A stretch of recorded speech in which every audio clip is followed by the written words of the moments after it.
course, I forgot something. Greetings, and welcome back to another episode of The Greatest Show in the Galaxy, the show where I, the curator, discuss my personal favorite show of all time, personal favorite franchise of all time, Doctor Who. Please try to overlook that little mishap that I just had because we are about to explore something we haven't done in a while, just breaking down one story. We kind of gotten used to talking about characters or a cluster of stories. Now we're just breaking down a single story. And here's someone I haven't done this with in a while. The Snark Man. How are you doing, sir?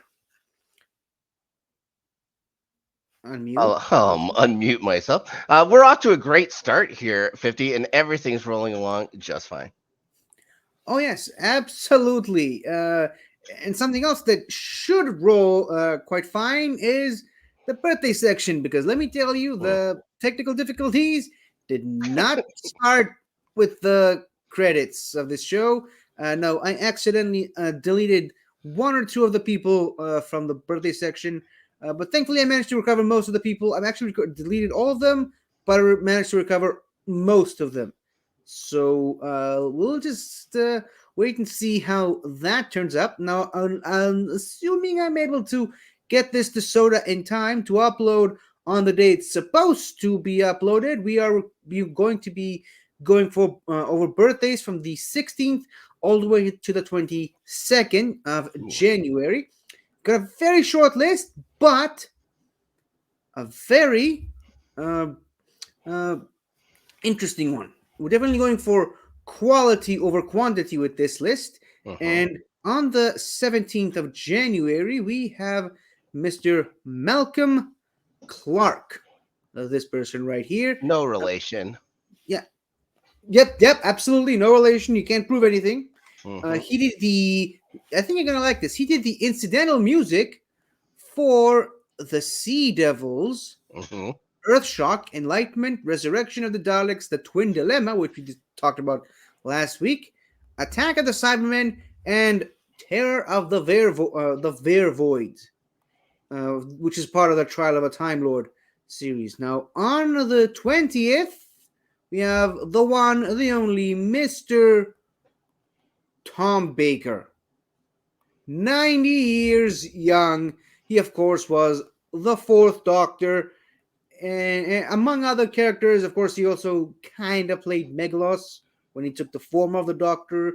He was the Zoanon, which also took the form of the Fourth Doctor, and also my namesake, the Curator, who also took on the appearance of the Fourth Doctor.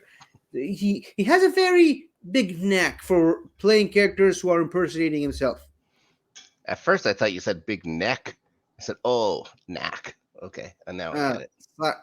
is that how you say it? Knack? Knack, yes. Yeah, uh, I'm stupid. Now on the 22nd, Andrew he has a actually, big neck. yeah. There's a face in your neck. I mean, there's Neck of the Woods. No, Hmm. if you remember the movie, you remember the movie. So on the 22nd, we actually have several people, starting with Tommy Knight, who of course played the character of Luke Smith, the son of Sarah Jane Smith, the adopted son, I should say, in the Sarah Jane Adventures, who also appeared in a couple of episodes of Doctor Who, alongside the Doctor himself.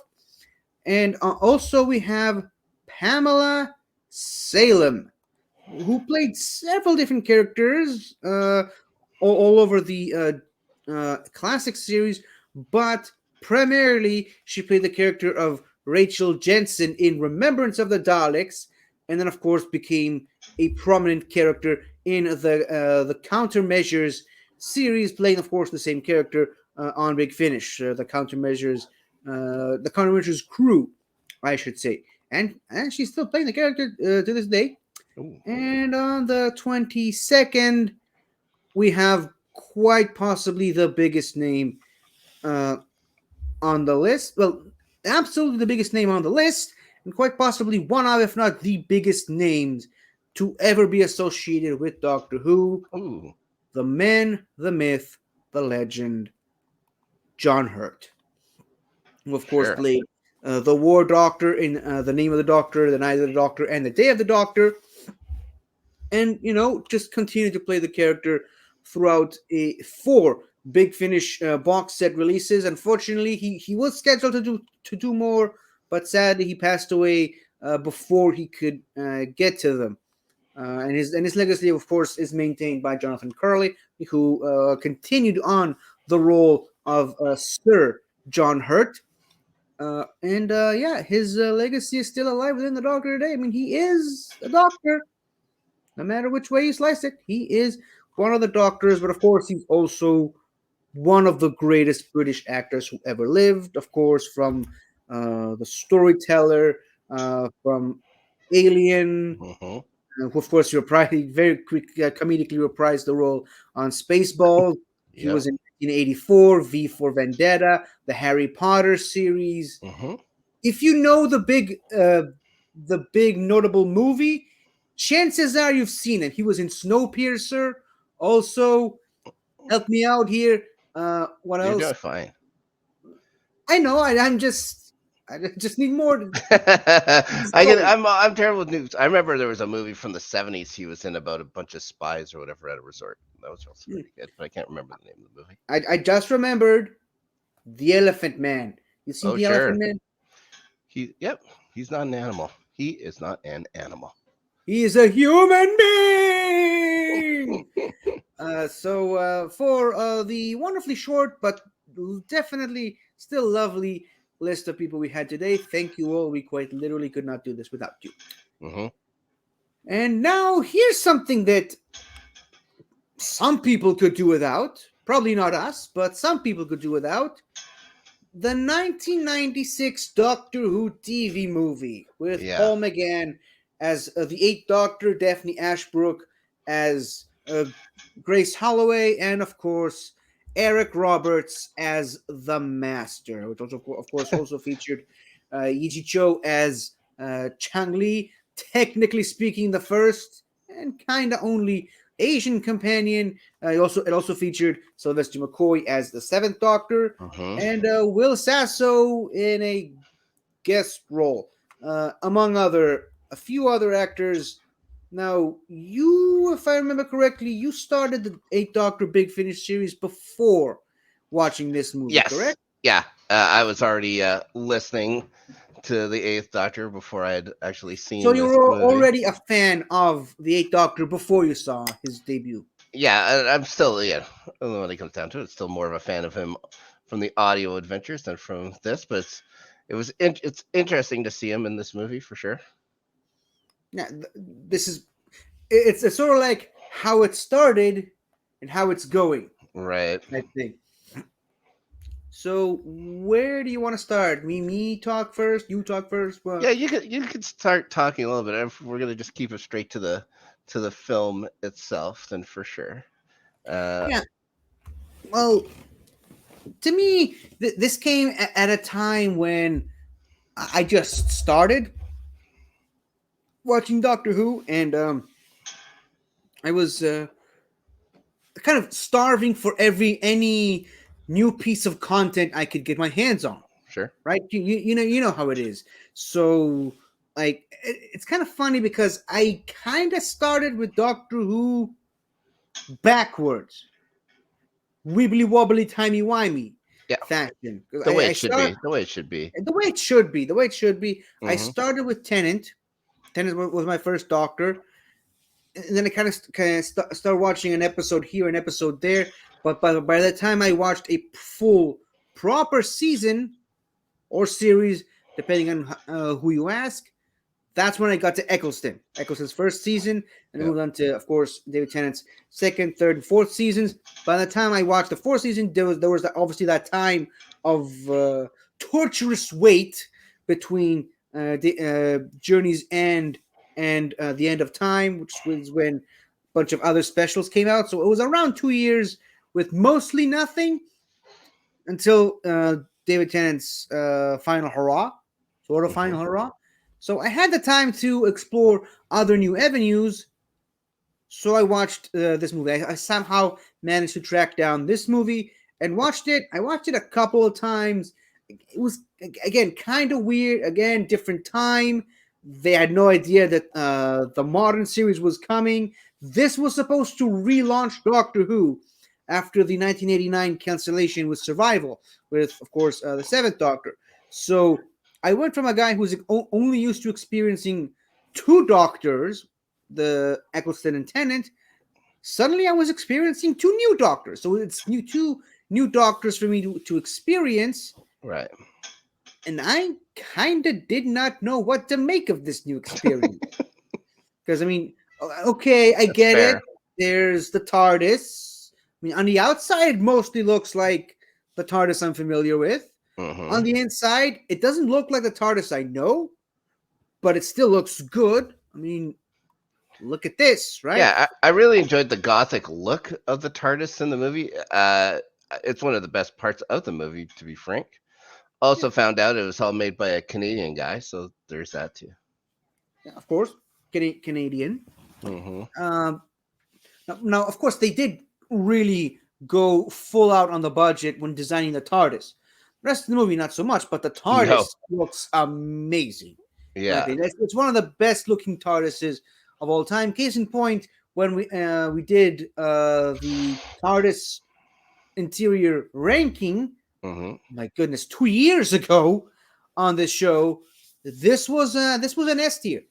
I believe the S tier was Capaldi's TARDIS, Right. this TARDIS, and the Ronnie's TARDIS Hmm. from the Mark of the Ronnie. So it's a pretty good list to be on. It's a very adequate S tier, if you don't mind me saying.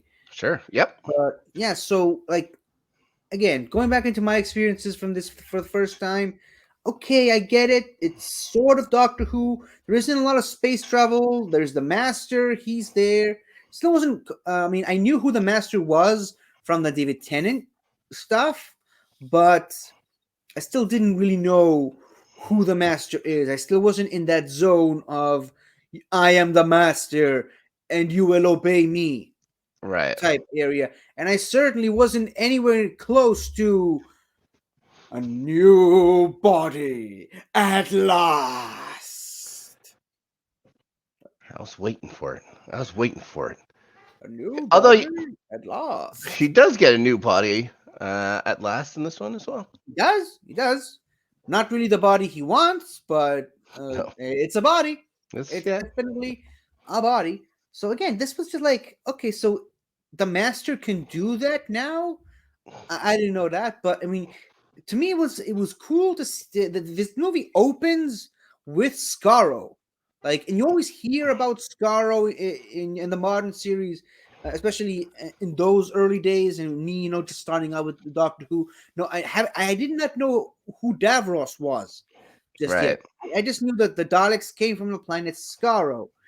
So it was nice. It was cool to see Scarrow. You don't really get to see much of it, but it was also cool to see Gallifrey or a glimpse of Gallifrey. It was cool to finally be in an era where Gallifrey still exists, where Gallifrey's still around. Right. That was really the cool aspect for me. It was kind of nice to be in an age where the Time Lords were still around. Because again, you start from the modern series, no Gallifrey, no Time Lords, no nothing, basically. So this was a whole new experience for me, and you kind of don't get to see jack shit from Gallifrey or Scarrow.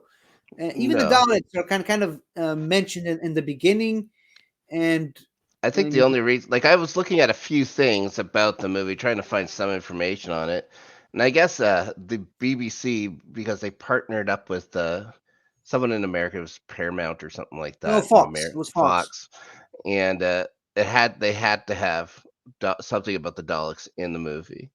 So at Hmm. first, when they were first starting to write it, the Daleks were going to be like robots but with spider legs, which is a thing, I guess. And then I also heard that they were going to have Daleks, but they were also shape shifting humans, like the Yeah, Cylons or that, whatever would that become that in I did Battlestar hear. Galactica. Yeah, That I so heard that. that they just put him in for a couple of minutes at the very beginning. That's fine. They didn't Yeah, ruin anything with the Daleks.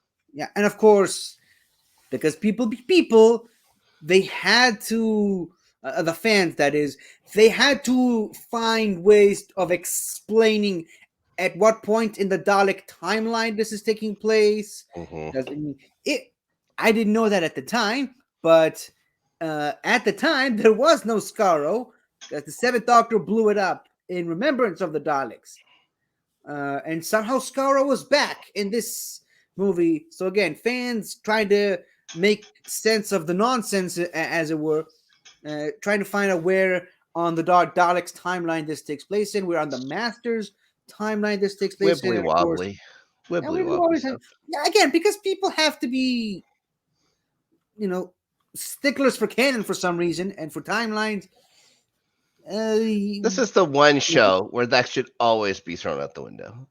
There Of should. course, This is craziness. not thrown out, not just thrown out the window, out of an airlock, Yeah, sure. out into the time vortex and disintegrate. It Oh doesn't my God. matter. Doesn't matter. Doesn't Got- matter There's one bit. however many of them now. There's 15. They're crossing. Potentially more. Whatever. Guys, relax about Yeah. it. It's fine. Chill. Just enjoy the stories. That's all Yeah. we're really here for. Mm-hmm. So yeah, so Skaro, we get to see the Master's eyes. And again, after that, they got comics and novels explaining why the Master is a snake, Yeah. a liquid snake. Of course, Mhm. the eyes are kind of a leftover from Survival, Right. where he was half cat. Cat. He was kitty master. But yeah, again, timeline shenanigans aside, very cool opening. Mm-hmm. Very cool opening on Skaro. The Master is standing trial for crimes against the Daleks, Right. whatever those are. Now, Sure. I mean, I recently rewatched Frontier in Space. That they had a court for him. and they had was a odd. court for the Master and an Yeah. execution pod. Well, yeah, I figured they'd have the execution pods. I just never figured they would actually try something or whatever. It's just like, oh no, exterminate. Apparently, the Daleks have a judicial system. Which, Unbelievable. by the way, there is a sort of Dalek court in the I Davros series. I can't remember if it's the I Davros series or the Davros mission, but it's worth looking into. So they actually tried Davros of all people. But yeah, so the execution pod explodes. You see the Master's eyes, and then the logo shows up. It's more or less the same logo from the 70s, the Third Doctor logo, just Yeah. 3D updated effects. And oh my goodness, the score, the Amazing. Doctor Who theme song, one of the best, if not the. So Incredible. I just laid out the beginning. So what's your first experience of watching this movie? And then we'll get to talk about more from the plot. Tell us about your Do you want the overall thoughts on the movie, or just the very overall, beginning? What the we're overall seeing? thoughts. How about we The overall thoughts is it is a very mid '90s movie. It looks like everything else that was on TV. It looks like all the Highlander shows and everything else. Maybe a little bit more quality to some of the lighting and stuff like that. It looks like it was produced very well. It looks like it's going to be produced in the 2000s or whatever. It has almost that level of production to it, but ultimately, it's fairly cheesy. A lot of it doesn't make sense. When I was watching it now, one thing I feel is how badly they kill off the Seventh Doctor, because he looks like he was in agony, like not even just getting shot. He gets shot, Yeah, he gets shot, and then it put into taken to a hospital, and then they drop medical equipment into his chest and just leave it there. Yeah. And it's still there after he regenerates, and the Eighth Doctor is pulling it out. Yeah, and he's screaming. He keeps lurching up. He's screaming. He's fighting off the anesthesia. He's crazy. He's going crazy and stuff. So yeah, I think they do him a little dirty. And at least he showed up, not like the previous Doctor for him. Well, yeah, we don't need to talk about that. But yeah, as far as the actual story goes, it's good. It's fine. They make up some stuff. Like I don't remember the Eye of Harmony ever being talked about before. It was nice to see they came up with something at least. I think it was already. No, I mean it's brought up on Gallifrey in the Deadly Assassin. I Hmm. think it's been a while since I've seen those episodes, but Yeah. the Eye of Harmony's been around for a while. Just putting it inside the TARDIS that was new, Yeah. and then of course they retroactively fixed that, and so it's sort of no. The Eye of Harmony is on Gallifrey. It's just every TARDIS has a connection to it, Oh, I see. and you see the Eye of Harmony in the Matt Smith era again in the Journey to the Center of TARDIS. Sure. Also, one thing is they kind of come up with a little bit of a love story for the Doctor in this one with Mm-hmm. with a married woman or whatever, which is fine. You know, She's not married. is she not married to that guy from that she had to apologize to a million times at the opera of all things? And also, who blasts uh uh what is it, Madame Butterfly while doing heart surgery? I thought that was crazy. I don't know. Like Everyone the has their own tastes. like I could see doing like maybe Slayer, something to keep you awake. You know what I mean? Keep you focused. But Madame Butterfly, Everyone has a different thing to keep them away. I guess so. I guess. But yeah, some real crazy kind of cuts. The whole countdown or whatever at the end, um, going into New Year's. Also, this being filmed when it was in like '95 or '96 or whatever. There's no Y2K panic at all. They wouldn't even have thought of Y2K back then. Yeah, when was Y2K? That was When did that 90. That become was a 99 thing? going into 2000. So they figured at the year 2000 that all computers wouldn't accept the to go into roll into I 2000 know or that, but I'm whatever. just asking when did when did people started when did it become viral? I guess is what I'm saying. I think in 1999, probably late '98 to early '99, it started going. That entire year leading Hmm. up to it, everyone was talking about the Y2K and the Y2K virus that was going to happen and civilization shutting down. And oh yeah. I mean, that technically happens in the movie. Just the Doctor undoes it. Yeah, but they didn't talk about there was no panic in the streets or anything about it. And there was no panic in the meat. Well, I guess more panic in the media than there was in the streets for Y2K. They kept showing those two lady uh, newscasters talking right up until midnight, which was fun. Yeah, the you don't really get to see much of the media in this movie. You just see random people on the streets celebrating. See the Will Sasso guy in the hospitals The celebrating. atomic clock guy counting down was really going for it. He was going to get his shot on TV, and What? he was going off about Yeah, and that's after he knew that his clock was sabotaged. That it's it. not gonna work. Yeah. All right. But, as cheesy as it is, as 90s as it is, I thought it was acted all right. I also thought it was a weird thing. Like, there's just strange things. I know I'm getting wibbly wobbly about the entire movie, but I was just thinking, like, she's thinking the doctor's crazy. Like, he's trying to break into her apartment, then sees him go through the window without breaking. He's like, look, the thing's not working. He goes through the window, and the window doesn't break. And she says, "Oh, we're gonna need two beds," but she's just calling an ambulance. She's calling an ambulance. Why would she call the ambulance to come get them? That doesn't make any sense to To me. take him back to the hospital But why an ambulance? It doesn't make any sense. because she thinks he's crazy, so hmm she's getting him a hospital to take him back to the nut house he came from. hmm I think that's what she says in the scene. But you said that we're kind of going all over the place. Yeah, So after the masterful intro that I just laid out, yeah. see the doctor chilling in his TARDIS, reading a book. By the way, do you remember what book he was reading? The time machine. By H.G. Wells, Yeah. which the Sixth Doctor kind of met as a kid. Well, But yeah, so he's reading the book. He's eating jelly babies. The jelly yes, babies are back now. They're back yes. in fashion.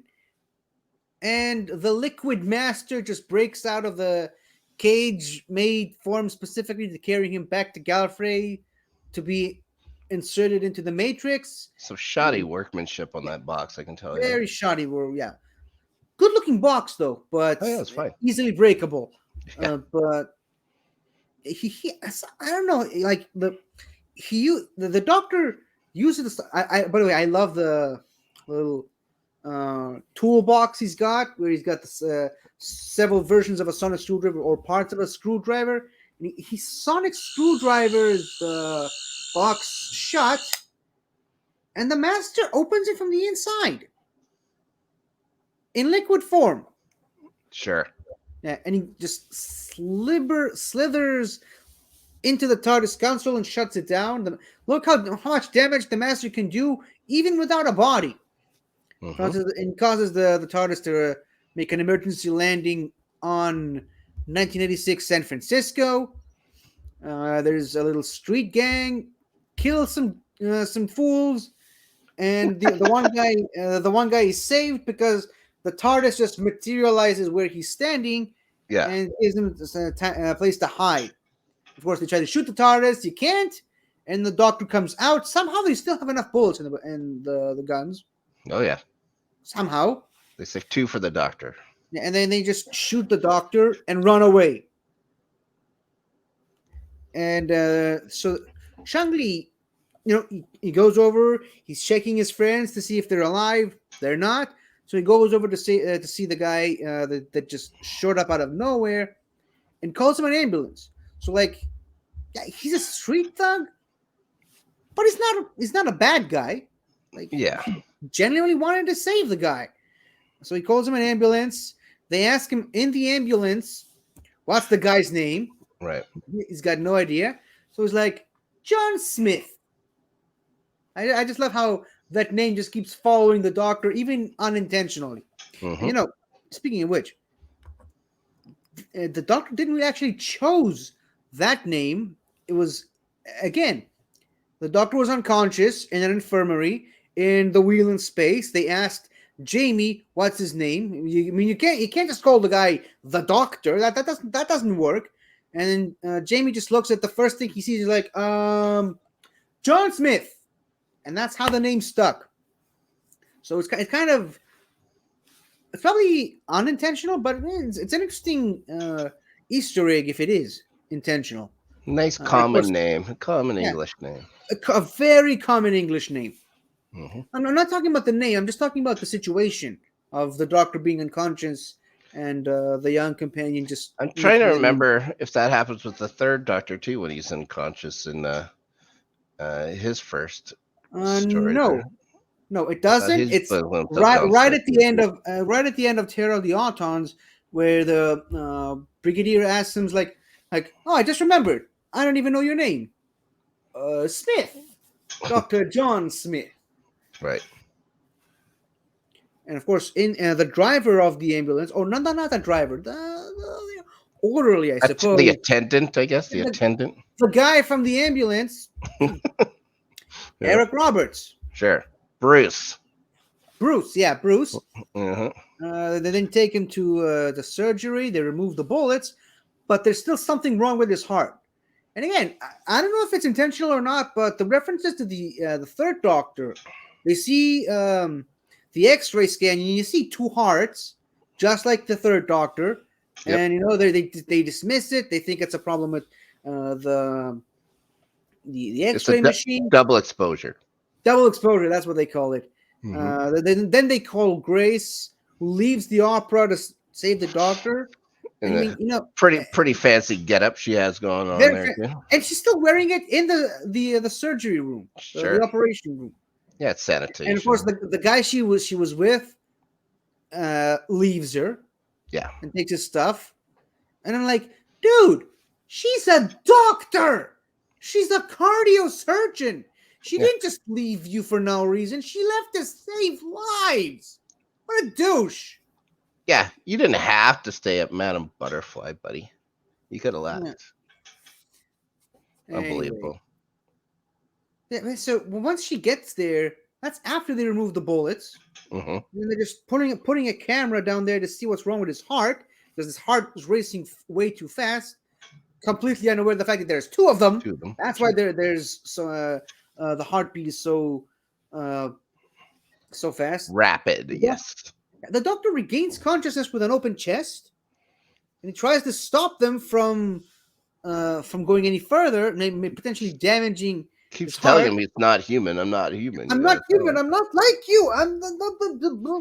And just put him to sleep with the thing. Anesthesia. Yeah, sure. Anesthesia, yes. I am not a medical person, so I don't know that. Hmm. But yeah, they accidentally drop the scalpel with the camera with all the string on top into his heart and just leave it there, and then close him up. Safe. And well, that's the end of the day here. We a guy came to us in a bad condition. We made it worse. We killed him, Yep. and so now we're just putting him in the morgue. That's how San Francisco hospitals operate, apparently. Yep. And then the head doctor tries to get it buried and stuff like that, and just burns the X-ray in front of the doctor later and stuff. So, yeah, they're all on the up and up in San Francisco. Mm-hmm. Yeah, what the people don't know won't hurt them. That's right.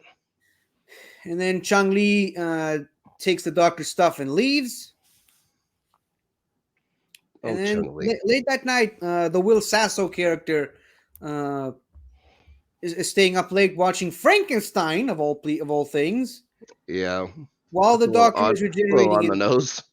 Very on the nose. So on the nose, they made Mary Shelley a companion of the Doctor on Big Finish. And a character on the TV show.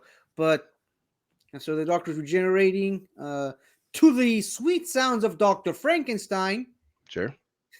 And I just love he breaks out of the thing. Shows you how powerful the guy is after regenerating. He just punches the door out, blasts it off his hinges, and the Will Sasso character just looks at him and is like, "Oh no! Oh my god!" It just some fine acting by Mr. Sasso. And also the musical cue as he's falling down. He's like, dun dun dun dun dun dun dun. And, it was the 90s. It was the mid 90s in America. Yeah, of course. Sure. So what's next? The Doctor sees himself in the mirror for the first time. He doesn't know who he is, and he yells the iconic "Who am I?"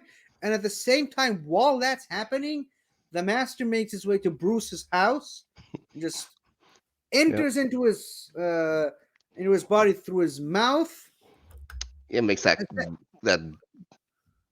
goes up as a snake or whatever, and then turns into a demon face or whatever, and then down the hatch. And Bruce suddenly gets these green eyes, and somehow the Master got himself a new body at last. A new body at last. No, it's American. It's a new body at last. Oh my god! All right, sounds fancy. You know, you got to do it with the Eric Roberts voice. Oh my gosh! All right. And I like it when the woman wakes up. Is like, "Come to bed, honey. My name is not Honey. Yeah, I'm the Master." She likes it. She likes it. Fun fact: that lady is Eric Roberts' wife. Oh, really? Yeah. That's cool. I didn't know that. Is she also an actress, or? I guess so. Yeah, she must have been in that. Well, she certainly was in the movie. So Emma Roberts' mom, if that helps too, the actress Emma Roberts. Cool. So there you go. I taught 50-something on this own show. Well, now you know. Now you know. The most important actress in Doctor Who history, and you didn't even know? I mean, she's not more important than Elizabeth Sladen. That's right. And also, she was only ever in that last scene there. All she does is just listen to her husband snore, and then her Yeah. husband chokes her. Yeah, she was pretty happy when he didn't snore at night. I can tell you that. Yeah. If only she knew he actually died. Yeah, when he he's dead. stopped snoring. He's a dead guy now. Yeah, and now you mention it that's his actual wife. It puts even more context on the scene because like after when she sees he's the master, he's choking her, and he's like, Yeah, and putting his her finger real hard into his face too. Like it's got squish face about it. That was odd. yeah. I didn't like it. Okay, next morning, so Doctor Grace is asking the Will Sasso guy what happened to the body. He's like he couldn't have just got up and left. And he's like, "Oh, you really? Do you think he's gonna go to a better hospital?" I love that line. But anyway, whilst he's still trying to make sense of that, the doctor just shows up wearing clothes he stole. I mean, borrowed Found. from some random guy at a hospital. Again, the references to the third doctor just keep on going. I guess maybe it's a pattern. I mean, you know what they're saying. Twice is a coincidence. 3 times is a pattern. Yep. That's what they're saying, right? So yeah, she meets the doctor, and he recognizes her. He doesn't know why, because he lost his memories because of regeneration trauma. Yep. Post regeneration PTSD or whatever. But he recognizes her. And I guess that in a way that's kind of indicative of the fact that she's the last face he saw before regenerating. Right. And kind of goes into oh yeah, that's the 11th Doctor. When he right before regenerating, he kind of sees a vision of Amy Pond, because that's the first face that face saw, and then later continues on with Capaldi as Clara is the first face that Capaldi's doctor saw. So yes, time apparently Time Lords have a very good memory for faces. Yep, that's true. He follows her home, and he somehow manages to convince her that he's the same guy she operated on last night when he starts pulling the medical equipment out of his chest. And then she takes him home for some reason, and she uses the stethoscope and she finds out that he's got 2 hearts. And suddenly remembering people who are long dead that he somehow knew or met. It makes no sense to her. But then she gives him her ex-boyfriend's shoes. They go out and try to test them out. And that's more or less when he starts remembering Gallifrey and Time Lords and who he really is. And that's when he finally fully becomes the Doctor, while at the same time, Lee makes his way to the TARDIS. Somehow the Master was already there. Yeah. Because apparently he has a key to the TARDIS. And he just slithered his way through whatever, like the jelly kind of stuff that he got out from. Yeah, maybe that's how he got in. Yeah, that's what I mean. The reverse kind of thing. He Terminator 2'd it. Speaking of Terminator, he gets that Terminator look coming up too. Yeah, he got a very Terminator look with the leather jacket and the sunglasses. It was the time. Yeah. Okay, it was the time to dress up like that. Goes into the TARDIS, and I suppose he kind of still has his old tricks, because I mean Lee's kind of skeptical, and then he just takes off the shades, revealing the old master eyes, and like Lee's transfixed to the master's gaze. Starts believing all this baloney. Yep. The Doctor is the evil one. Yeah. The Doctor was Genghis Khan. Somehow. Weird when you put it into context that several years in the show later, the Master was Rasputin. Yes. Yes. So he takes Lee to the cloister room. We finally see another room in the TARDIS, I guess. Yeah. But yeah, the Eye of Harmony, which apparently likes humans for some reason. He uses Lee's eyes to open the eye, and then we get to see who the Doctor was, 7th Doctor, and then we see they see who the 8th Doctor is now, and somehow they're able to see through the Doctor's eyes. Mm-hmm. And that's when the bombshell drops. Apparently, the Doctor is half human Yeah. on his mother's side. What do you have to say to that?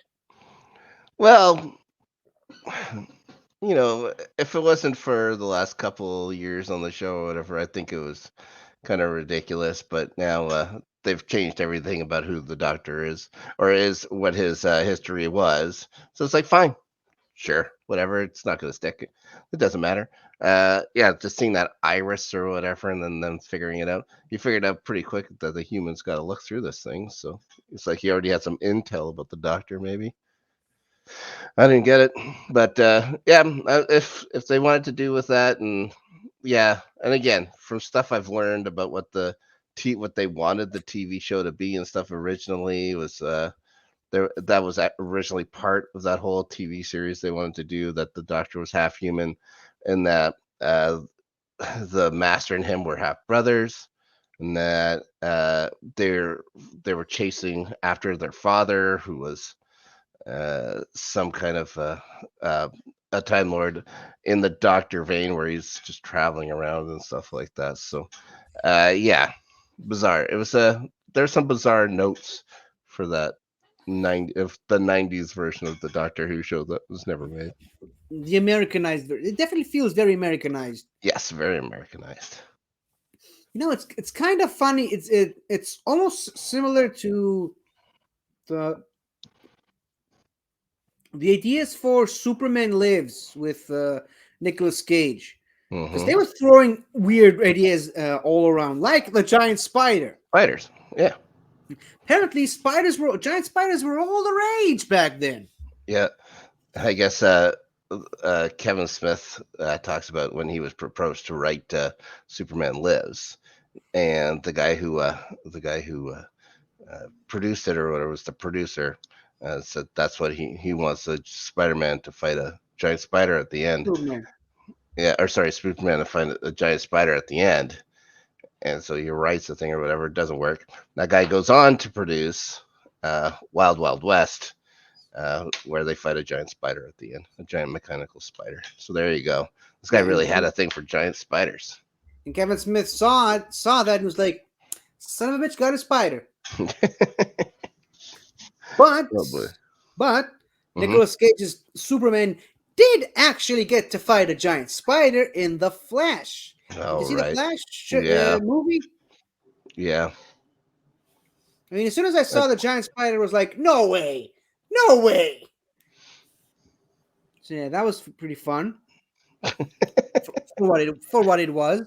for what it was. Um, for what it was, yeah. They finally got the spider. They finally got Hmm. the spider.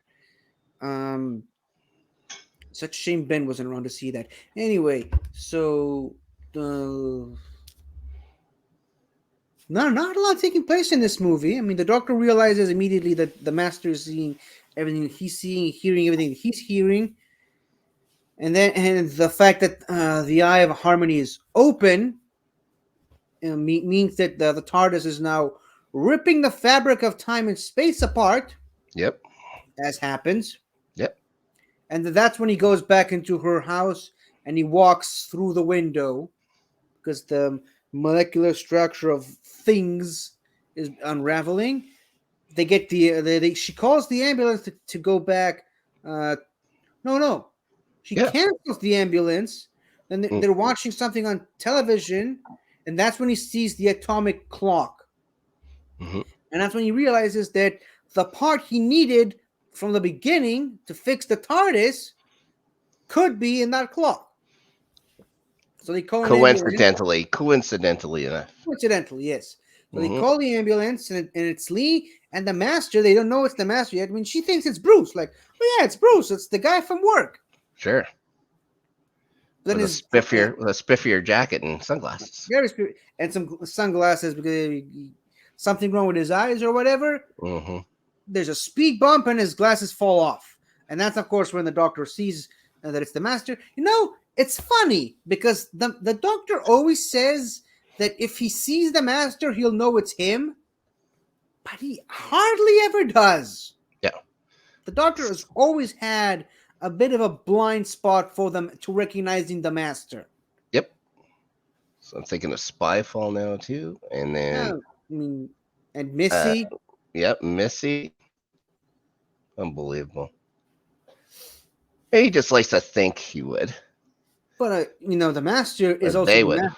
the master is also the master of disguise. I mean, speaking of Missy, she couldn't even tell that the guy she was talking to was her, a previous version of her. So it's the master who's got the effect on people, Yeah, and then just spits acid hypnotize spits acid on Grace, them. and they run away. The doctor doing the old trick of the fire extinguisher on the master. They run away. They steal a police motorcycle, Yeah, and I just love this scene of like the officer. The officer thinks he's gonna pull a gun because Americans, that's what they do. And she stops him. He's like, "No, wait, he's British." Yeah, yes, jolly good, jelly baby officer. While he's taking the jelly baby, he takes his gun and he's like, "Now, would you mind stepping aside before I shoot myself?" yeah. There's a lot. There's a lot of good one-liners in this movie. Like they're stuck in traffic, and the master's like, "Go after them." I can't. It's blocked. This is an ambulance. Right. So they get to the party. They meet some kid who's gonna grow up to be a guy that predicts, that invents the machine that predicts earthquakes or whatever. They tell him to answer the second The question. second question, not the third. Yeah, The first may look easy, but you'll mess it up. yeah. And he All gives him right. another jelly baby while they're walking away with the piece from the clock. With the overacting guy who's like the head of the clock. That guy was going for it. Oh Like yeah, this is going to be his big break, and he is going to let loose. absolutely. Why not? Why Yeah. not on Doctor Who? Can we please see the watch? Also, No, absolutely no. who counts down from 30? That's something else that drove me nuts. The countdown starts at no. No one ever starts their countdown at 30. That was bizarre. That was bizarre. I don't know what to tell you. Wibbly wobbly, tiny wimey. Seems to be That's not even part of it. the answer to everything with Doctor Who. Yeah, okay. I just thought it Okay, was an odd choice. so They what really else? just wanted to give that guy more screen time, throwing him in there a whole bunch more times, saying Yep. 8 and 22 or whatever. Come on. Giving him a reason to say things. Yep, and Will Sasso too. They paid for Will Sasso for an entire day. They weren't going to just give him 2 scenes. They had to find another spot for him, so they gave him a whole countdown scene. Cool. What's next? They go back to the TARDIS. Mm-hmm. To find out that it's too late. The TARDIS has been opened up way too long. The Harmony was open for too long. And oh yeah, there's the police motorcycle following them. They finally open the TARDIS, and the policeman goes straight in the TARDIS, and it's like, Doesn't even try to break. Not even for a nope. second. And then just very quickly shoots out of it. Now here's the interesting bit, because like you look at the inside of this thing. Yep. Where did he have the time to turn or stop? Like, if he's going at the speed he's going, he comes through the door and he crashes into something. Maybe the TARDIS gave itself a little loop-de-loop or something like that. Who knows? So. And just reappeared like that later. Who knows? Who knows? I mean, the TARDIS has been known to do stuff like that when threatened. We have to. We said at the beginning of the show, you just go with it. It's fine. Yep. It's almost like, because I guess, I mean, it was more prominent back in those days, but it's like the inside and the outside are two completely different dimensions. Yep. Well, one of my favorite moments of that, which is also kind of a breaking continuity, is like in the Sunmakers, they land. The Doctor opens the doors and storms out, and then a couple of seconds later, Leela follows him. They leave the doors open on the inside, and then you go to the outside. You see the doors opening, and Leela comes out, and then the Doctor comes up. Yeah. So it's like, what happens in the little time dimension inside and out, between the inside and the outside? That's what I'm wondering, I suppose. Time is only isn't relative there. Many things could have happened. There could have been a month in between before they walked in. Who And knows? it's, of course, it's time and relative dimension in space. That's right. Okay, so policeman goes out. They go into the TARDIS, and the Doctor's all concerned about what the damage that's been done. That's how do I save the universe? And Grace is just walking all around, is like being amazed and the size of the TARDIS from the inside and everything. Of course, tradition. Because who wouldn't? Right. He's bigger on the inside. He tries to fix the TARDIS console on himself by himself, and then that's when the acid that the Master spits on Grace takes over. She becomes a full-on slave of the Master, and knocks him on the head, knocks the Doctor on the head, and they tie him up to some machine where the Master, who now dressed for the occasion. Yeah. Yep, he did. He figured he would dress for the occasion, and boy, oh boy, did he. Boy, did he ever. Oh yeah, that's why I wore the sweater that pops up like that. Sweater that has the huge collar on it. Look at that. Now I'm the Master, and you will obey me, Finny. I think that's how it works. I'm not gonna lie. While you said that, your image froze. That was pretty scary. So can I just say that you got yourself a new body at last? I wish. Anyways, back to normal. So speaking of new bodies, that's more or less what the Master was trying to do: steal the Doctor's regenerations. Yep. Through the machine that's very incredibly specific to keeping the Doctor's eyes open. I always find that weird that he needed the Doctor's eyes to stay open in like a torture crown shape. Yeah, it didn't do anything, did it? Yeah, I mean, what was the purpose of that? I was thinking about the same thing. It's like this doesn't make it. It's like they must have found like this thing maybe from it was in the closet or something like that. The production company's like, you could use this, can't we? Right. Yeah, we could probably do something with it. This looks something like something we can use. Yeah, sure, whatever. Throw it on there.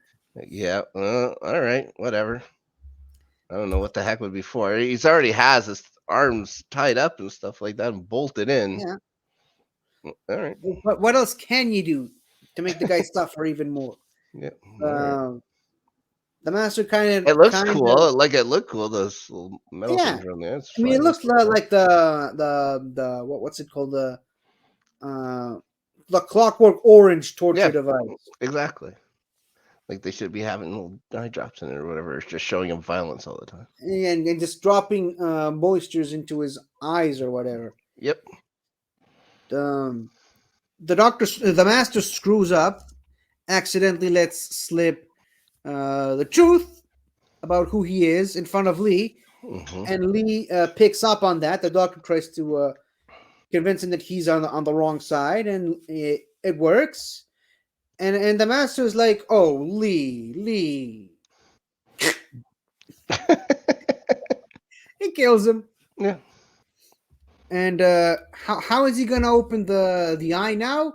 He's gonna use Grace. Right. He kisses her and sucks all the venom out of it, which ironically that's how you deal with snake venom. Sure. Yeah, throws her eye into the thing. The eye opens and he's about to steal the Doctor's regenerations. Doesn't work because Grace does something to the TARDIS console. So it just stops in the nick of time too. She kind of hot wires it, I guess. Yeah, the temporal orbit. What the right, yeah. said. I And like that they had that screen up there saying what's going on. I yeah, enjoyed that part of it. I just kind of thought it was a little bit stupid that the doctor tells her to get out and save herself, save the TARDIS, save the world. Hmm. She runs because she knows the Master is there. He's gonna kill her if she's still there. And so she goes. She saves the world, and it's like Temple Orbit. What's that? She goes back into the same room again. Like, what are you doing? Why? Of course, the Master's gonna kill her. And for She's some more reason, like, brave than smart, yeah, and she's a more pretty brave. smart girl, doctor. Now, after she after the Master's thing fails, it is a weird thing that when the Master failed to take the Doctor's body, the lives, he's just stuck with this really ominous voice for no reason. Yes. Why? Uh, uh, maybe because he's turning more and more into a human or a Gallifreyan snake man or something. Who knows? Who really knows? I mean, There's there's so some many weird. different There's layers on the guy. of the weird choices that this movie makes. That's one of them for sure. Yeah, there's so many layers on the guy. Like, there's the Master, then there's the cat, and of course, there's Hmm. the body he stole for the Anthony Ainley, and the body he stole from the Bruce, Hmm. and the liquid snake thing, and the trying to steal the Doctor's bodies. It's like his voice couldn't handle all that pressure, I suppose. No, it not. And now it has to sound Life like is that. wasted on the line. Unbelievable. And he's so angry that his plan failed. It's like the Vader, no, goes goes to the top balcony, just grabs Grace and throws her off the balcony, killing her. Yeah, that's also pretty funny. And the Doctor just uses the chains to kick him in the chest and throw him up against the wall, and unscrew himself and go to save Grace. The Master's trying to kill him with the giant staff Yeah. thing, Yep. and he kind of gets sucked into the Eye of Harmony, and the TARDIS kind of eats him, It kind of gets and sucked down like a toilet. he explodes. Sure. And then after that, the TARDIS uses some of her energy to revive Lee and Grace, and they go back to where the whole movie started, realizing that they have no intention of rewatching the movie again. So they fast forward to the end, to Yeah. where after the midnight, or rather, very close to midnight for 2000. Yeah. So we get more countdown time. Yeah, more countdown time. Any excuse to show the clock guy again and Will Sasso. That's true. Then Lee gets to keep the gold dust that the Master promised him, because the Doctor doesn't need that. Yeah. Who cares? He takes that and runs. They ask what happened to the Master. Ooh, indigestion. Love that moment. The Doctor and Grace kiss. He asks her to come with him, and then that's something I didn't understand. She says yes, and then she just goes back to her regular life. Yeah. Like, it's weird.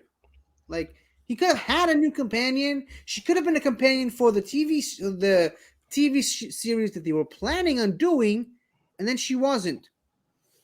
And then she just goes back to her regular life. He goes back to the TARDIS, fixes it. You get to see the Sonic screwdriver again one last time.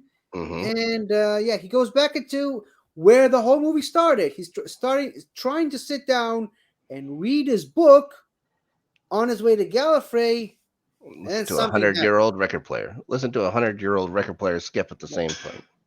Time. They really hit you over the head with it. Oh, yes. And he's like, no, not again. And that's how Oh the boy. movie ends. That's it. And then the music comes up again, which is appreciated. Fantastic music.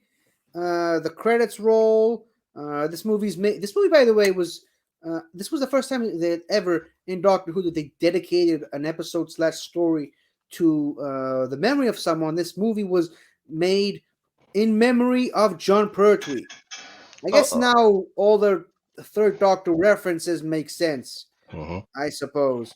But yeah, so of course, next time we see the Doctor, he's in a completely different body. It's in the Christopher Eccleston, and the Paul McGann shows up again in the Night of the Doctor and in Power of the Doctor. Mhm. Hopefully, we'll get to see more of him. But of Yes. course, yeah, he got his Big Finish story. So, question to you: Yeah. so, do you think, because we kind of learn from the monthly range that um, when he meets back up with Charlie, it's because he was looking for a book in the TARDIS library. Do you think it's right after? Do you think everything happened was right after this movie, or is right after what happened with this movie was the Lucy Miller stuff? Or best answer, it doesn't matter. It's Doctor Yeah. Who. It really doesn't matter. Uh, I think it's nice to think that the Charlie stuff would be kind of next. It'd be next, probably chronologically, like and then the way the stories were released, the Charlie stuff would be next. I would believe, right? Charlie Yeah, before Lucy Miller. Uh, Although they never even talk about Charlie in the Lucy Miller stories at all, so it really doesn't matter. It doesn't true. matter at all. It doesn't matter. It's Doctor Who, and you know Hmm. what? This Doctor is mostly known for forgetting things. So maybe that's why. Something else we have in common. Yeah. But you know, all these different Eight Doctor Big Finish stories are stories for another time. Oh boy. So and that's it. That's the Doctor Who TV movie from 1996. Uh, After reliving it through me telling you about it, through talking about it, what's your overall thoughts on it? It's enjoyable. There's nothing wrong with it. It's cheesy, sometimes cheesy, maybe to a bit of a fault, but I can enjoy that. It's of the time for sure. It's certainly a mid '90s show, but I was I was say 22 years old when this thing came out, so it was right in a sweet spot for me. Although I hadn't seen it, but like all of these shows, like all these, even the sets, they look so familiar to other shows available at the time, and a lot of Canadian major. I'm thinking of shows like Relic Hunter, the Highlander TV shows and stuff like that. The Crow, they all kind of looked like this in the mid '90s. So yeah, this is very like for me watching this, you get a nostalgia vibe for sure as well. And also, this is the only it's the only kind of standalone Doctor Who thing that's in canon that they filmed, anyways. So yeah, it's fun. It's fun to watch. It doesn't even take an hour and a half of your time. It's an hour and 26 minutes long. So Yeah, it's good. It's fine. it's It's it's weird, but it's fine. definitely a product of its time, Hmm. like most Doctor Who stuff. Sure. And I mean, it's not great. I think Paul McGann kills it as the Doctor. He's Yeah. really good. The rest of the story around him, not so much. I No. think Eric Roberts is really it up to the max. Yeah, he's chewing the scenery, but that's fine. Like they probably said, act as over the top as you can. He's like, Yeah, I'm I Eric mean, Roberts. I can act pretty over the top. I think he actually says that in Masterful, in the behind the scenes, the filming for or the recording for Masterful. I think he says, "Oh yeah, they basically just told me just do whatever," you know, Yeah. and you can see it's very apparent in the acting. He's living his best life Hmm. filming this movie. Of Yeah. course, when Paul McGann auditioned for the Doctor, he had the long, flowing hair, and then after he auditioned, he didn't get it. Like he thought, man, there's no way they're gonna take me. So he went to audition for a couple of other roles. He shaved his head. He got shorter hair, and by the time they called him up and said, no, we want you, but you got to come back with the hair. It's like I can't film this with the long hair. I already shaved my head. So they got him the wig, and Yeah. this is what you're seeing here. Yeah. I saw him with the hair before, Like the before scenes are with him. It would have been much better with his actual hair, but this is fine. The actual hair at the time was very close to Eccleston. Hmm. It's kind of weird that Eccleston got the hair that McGann was supposed to have and the outfit that Colin Baker wanted to have. It's almost like the Ninth Doctor was making up for some stuff that was supposed to happen in a way. But yeah, I guess it's nice to have closure for the Seventh Doctor, Sylvester McCoy. Yes, for Unlike sure. some And, doctors, and it's a great regeneration scene too.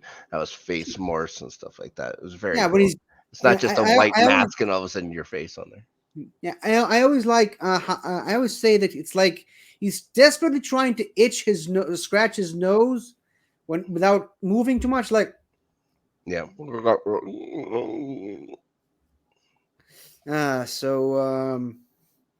Yeah, unlike some doctors who for a while at least we didn't get to see how they regenerated. It's nice that we got to see Seventh Doctor regenerate properly. Right. And that's it, I guess. I mean, Daphne Ashbrook and Yi Cho are still kind of involved in Doctor Who. They do some Big Finish stuff here and there. Eric Roberts is still involved. He's still playing the Master on Big Finish. But, and of course, Paul McGann and Sylvester McCoy is still doing it.